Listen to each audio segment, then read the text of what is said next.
ഫിലിമോറയിൽ എങ്ങനെയാണ് നമുക്ക് ഒന്നിലധികം വീഡിയോസ് സ്പ്ലിറ്റ് സ്ക്രീൻ ആയിട്ട് കാണിക്കുന്നതെന്നാണ് നമ്മൾ ഈ വീഡിയോയിൽ നോക്കുന്നത്. അവിടെ നമുക്ക് മുകൾ വശത്തേക്ക് പോകുക. അവിടെ കുറേ ഓപ്ഷൻസ് കാണാൻ വേണ്ടി സാധിക്കും. മീഡിയ, ഓഡിയോ, ടൈറ്റിൽ എന്നൊക്കെ ഓപ്ഷൻ കാണാൻ വേണ്ടി സാധിക്കും. അതിൻ്റെ അവസാനമായിട്ട് സ്പ്ലിറ്റ് സ്ക്രീൻ എന്നൊരു ഓപ്ഷൻ കാണാൻ സാധിക്കുന്നുണ്ട്. അവിടേക്ക് പോവുക. പലതരത്തിലുള്ള പ്രീസെറ്റുകൾ നമുക്ക് കാണാൻ വേണ്ടി സാധിക്കും. 2 വീഡിയോക്കുള്ള പ്രീസെറ്റ്, 4 വീഡിയോക്കുള്ള പ്രീസെറ്റ്, അങ്ങനെ പലതരത്തിലുള്ള പ്രീസെറ്റുകൾ കാണാൻ വേണ്ടി സാധിക്കും. ഈ പ്രീസെറ്റിലേക്ക് ഡബിൾ ക്ലിക്ക് ചെയ്ത് കഴിഞ്ഞാൽ അത് എങ്ങനെയാണ് വർക്ക് ചെയ്യുന്നുള്ളൊരു പ്രിവ്യൂ നമുക്ക് കാണാൻ വേണ്ടി സാധിക്കും.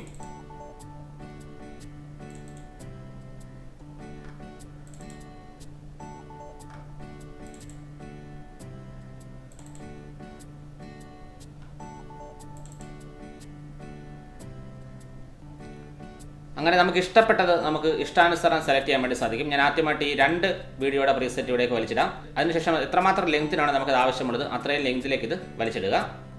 അതിലേക്ക് നമുക്ക് വീഡിയോസ് പ്ലേസ് ചെയ്യാം. ഇവിടെ ഞാൻ ഈ വീഡിയോ പതുക്കെ വലിച്ചെടുത്ത് ഒന്നാമത്തതിലേക്ക് ഇടുകയാണ്. ഇത് രണ്ടാമത്തതിലേക്ക് ഇടുകയാണ്. അതുപോലെ വീഡിയോയുടെ പൊസിഷൻ, അതുപോലെ വീഡിയോയുടെ സൈസും കാര്യങ്ങളൊക്കെ നമുക്ക് ഇതിൽ അഡ്ജസ്റ്റ് ചെയ്യാൻ സാധിക്കും. വീഡിയോയുടെ പൊസിഷനും കാര്യങ്ങളൊക്കെ നമുക്ക് ആവശ്യാനുസരണം അഡ്ജസ്റ്റ് ചെയ്യുക. അതിനുശേഷം നമുക്കത് ഔട്ട് എടുക്കുവാൻ വേണ്ടി സാധിക്കും. ഇനി നമുക്ക് മറ്റൊരു പ്രീസെറ്റ് നോക്കാം.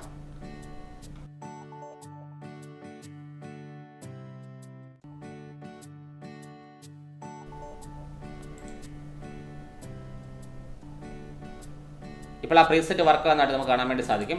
ഇതേപോലെ നമുക്ക് ഒന്നിലധികം വീഡിയോസ് ഉൾപ്പെടുത്തിക്കൊണ്ട് ഈ പ്രീസെറ്റുകൾ ഉപയോഗിച്ചിട്ട് വളരെ അനായാസം സ്പ്ലിറ്റ് സ്ക്രീൻ ഉപയോഗിക്കാൻ വേണ്ടി സാധിക്കും. അപ്പോൾ എല്ലാവർക്കും ഈ വീഡിയോ ഇഷ്ടപ്പെട്ടെന്ന് വിശ്വസിക്കുന്നു. ഇതുപോലുള്ള കൂടുതൽ വീഡിയോസ് ലഭിക്കാൻ വേണ്ടി എൻ്റെ യൂട്യൂബ് ചാനൽ സബ്സ്ക്രൈബ് ചെയ്യുക. തൊട്ടടുത്ത് കാണുന്ന ബെല്ലൈക്കൺ ക്ലിക്ക് ചെയ്തുകൊണ്ട് എല്ലാ വീഡിയോസും നിങ്ങൾക്ക് ലഭിക്കുന്നുണ്ടെന്ന് ഉറപ്പുവരുത്തുക.